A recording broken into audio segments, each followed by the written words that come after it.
Love story என்னன்னு சொல்லு. அண்ணா இங்க இருந்து இப்ப நான் சொல்றேன். அவங்க கதையை நீ சொல்லுவியா? கேஜிஎஃப் கதை நிழல்கள் ரவி சொல்லும் போது கேட்கலையா? இவர் யாரோ ஒரு பொண்ணை பாத்துட்டாராமா. இந்த மாடர்ன் ஜெனரேஷன்ல இந்த மாதிரி கதையெல்லாம் என்கிட்டயே உருட்டுறியா நீ?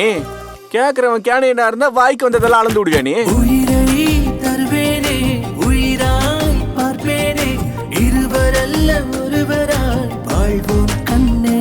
கோத்திரம் என்னன்னு சொல்லுங்க. பரத்வாஜ கோத்திரம். அப்பா அது நல்லா இருந்த லவ் ஸ்டோரியா இருந்தாலும் அப்படியே அதான் புடிங்க வேரோட போட்டு. என் பையன் என் பேச்சை கேட்க மாட்டேங்கிறான்னு சொல்றீங்கல்ல, சொன்ன பேச்சை கேட்காதவன் தான் புள்ள, சொல் பேச்சை கேட்கிற மாதிரி நடிக்கிறவ தான் பொண்ணு. சந்தோஷமா சைத்தன்யா கூட வாழணும்னா எங்கேயாச்சும் ஓடி போய் கல்யாணம் பண்ணுங்க.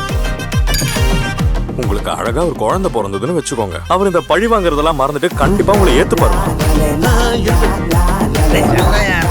உங்க அப்பா எதுக்கு நம்ம ரூம்ல படுத்துட்டு இருக்காரு? அப்பா இல்ல மாமா. அத போக போக தம்பி புரிஞ்சிப்பாரு. தம்பின்னு சொல்லாதீங்க, மருமக. நம்ம ரிப்போர்ட்ஸ் என்னாச்சு? உங்க ரிப்போர்ட்ஸ் எல்லாம் பார்த்தேன். உங்க ஸ்பெர்ம் கவுண்ட் ரொம்ப கம்மியா இருக்கு. ஸ்பெர்ம் கவுண்டா? டாக்டர் பிரம்மரமணி என் ஃப்ரெண்ட் ஒருத்தர் வெல்னஸ் சென்டர் வச்சிருக்காரு. நீயும் ஏன் அங்க போய் பார்க்க கூடாது? 30,000 குழந்தைக்காக இது கூட பண்ண மாட்டீங்களா? இவ்வளவு செலவாகிறத பார்த்தா குழந்தைய பெத்துக்கிறதுக்கா இல்ல வளர்த்துக்கிறதுக்கானே தெரியல சார். அப்ப எங்க அப்பாவை இவனோட கம்பேர் பண்ணியா? நான் ஃபுல் அடிப்பேன் பிரதர். ஆனா அவங்க அப்பா எவ்வளவு அடிப்பாருன்னு எனக்கு தெரியாது. உங்களுக்கு இருக்கிற ப்ராப்ளத்துக்கு 3 சைக்கிள்ஸ்ல கன்சீவ் ஆகணும்னா அது ரொம்ப கஷ்டம். குழந்தை பிறக்குமா இல்லையாங்கிறது உங்களோட பிரச்சனை. அதுல அவருக்கு என்ன சம்பந்தம்? கல்யாணியா நான் இழக்காம இருக்கிறதுக்கு எந்த எல்லைக்கு வேணாலும் போக தயாரா இருக்கேன்.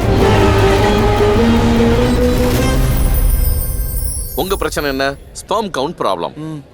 அப்புறம் உங்க பிரச்சனை என்னன்னா எலிடையர் டிஸ்கோ ஃபங்க்ஷன் தானே? அது எலிடையர் வைல்டு ஃபயர்லாம் கிடையாது, இரெக்டைல் டிஸ்ஃபங்க்ஷன். சந்தான பிராப்திரஸ்து.